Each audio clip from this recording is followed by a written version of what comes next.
नमस्कार, मैं हूं आपके साथ निलोफर अंसारी और आप देख रहे हैं Z24 टीवी न्यूज, जहां देश विदेश से जुड़ी हर खबर होती है सच्ची, बेबाक और निष्पक्ष।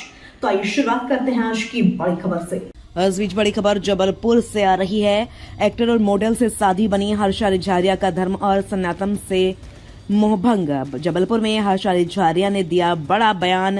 मौनी अमावस्या पर माघ मेले में गंगा स्नान के बाद ग्लैमर की दुनिया में वापस लौटने का किया ऐलान। लगातार संतों और धर्म गुरुओं के द्वारा दुत्कारने से हूं आहत। हर्षा रिझारिया, 1 साल में मैंने दी है बहुत परीक्षा। मैं सीता माता नहीं हूं, इतनी परीक्षाएं दूं। अपनेपन की उम्मीद से गई थी धर्म की राह पर, लेकिन लगातार मेरा होता रहा तिरस्कार, हर्षा रिझारिया ने कहा। हर्षा रिझारिया ने समाज की सोच पर भी उठाए सवाल। पुरुष प्रधान देश में नारी को आगे न बढ़ने देने की सोच है बड़ी चुनौती। कोई स्त्री व्यासपीठ पर न बैठे, इस पर भी होती है आपत्ति। इस सोच के चलते स्त्री और नारी को आगे नहीं दिया जा रहा बढ़ने। नारी शक्ति के आगे ईश्वर को भी देखा है नतमस्तक होते। हृदय परिवर्तन के बाद डाकू रत्नाकर भी बन गए थे महर्षि वाल्मीकि।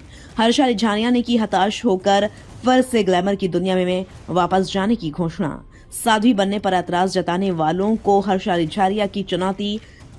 जिनको शंका या शक है तो वे देख लें मेरा बैंक अकाउंट। करोड़ों के सिंहासन पर बैठकर कुछ लोग कर रहे हैं विरोध मेरा। स्त्री और नारी के साथ ऐसा हो रहा है तो यह कौन सा धर्म है? हम किस धर्म को मानते हैं? जबलपुर में एक निजी कार्यक्रम में शामिल होने आई थी मॉडल से साध्वी बनी हर्षा रिझारिया। जबलपुर से वाजिद खान की रिपोर्ट। ओके। अच्छा जी, आप चर्चा में थी पिछले साल क्योंकि सनातन की राह आपने अपनाई थी। अब अचानक आपने जो है की लाइन छोड़ने का फैसला लिया, क्या पूछी इसके पीछे वजह है? कोई ऐसा देखिए, सनातन धर्म कोई तब तक नहीं अपना सकता जब तक सनातन धर्म उस व्यक्ति को ना अपनाए। जब तक धर्म उस व्यक्ति को ना अपनाए तो मैंने धर्म नहीं अपनाया, धर्म ने मुझे अपनाया है। कि मुझे लगता है मैं बहुत सौभाग्यशाली हूँ कि मेरा जन्म इस धर्म में हुआ है।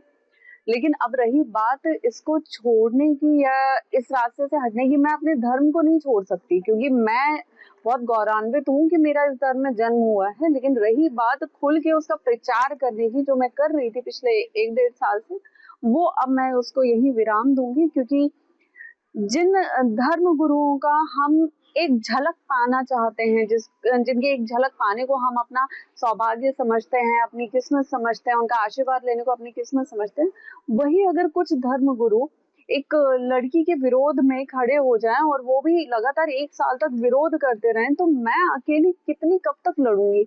और सबसे बड़ी बात पता है क्या है कि हमारे धर्म की ये खासियत है कि जब हम धर्म के विषय में बात करना शुरू करते हैं ना, तो गैर धर्मों से पहले हमें खुद के धर्मों के लोग से ही लड़ना पड़ता है।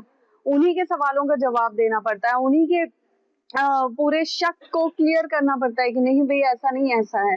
तो इसमें हम दूसरों से क्या बोलें, दूसरों का क्या करें कि पहले हमारे खुद के धर्म में वो एकता हो जाए। यहाँ पे स्वाभिमान, यहाँ पे ईगो इतना क्लैश होता है कि कोई लड़की कैसे आगे बढ़ रही है उसको कैसे रोकना है, उसको कैसे नीचे गिराना है। और सबसे बड़ी बात, ये हमारे पौराणिक काल से अभी तक चला आ रहा है कि अगर आप किसी लड़की का मनोबल, किसी स्त्री का मनोबल नहीं तोड़ पा रहे हैं तो उसके चरित्र को आप निचोड़ना शुरू कर दीजिए, फिर तो वो लड़की टूटेगी ही टूटेगी। कब से आप मान लेती वापस जो है ग्लैमर की दुनिया में?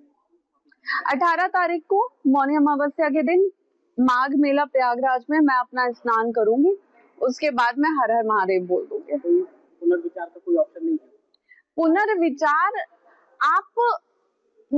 आज आप मुझसे सवाल कर रहे हैं, मेरी आत्मा जितनी दुखी है, जैसे 1 साल में मैं जितना रोई हूँ, जितना परेशान हुई हूँ, जितना मेंटल स्ट्रेस से गुजरी हूँ, आप कुछ संतों से जाके क्यों नहीं पूछते कि वो मेरे साथ में क्यों नहीं खड़े हैं, वो मेरा सहयोग क्यों नहीं कर रहे हैं, वो मुझे क्यों नहीं अपना मान के रख रहे हैं, वो मुझे क्यों कॉर्नर किए हुए हैं?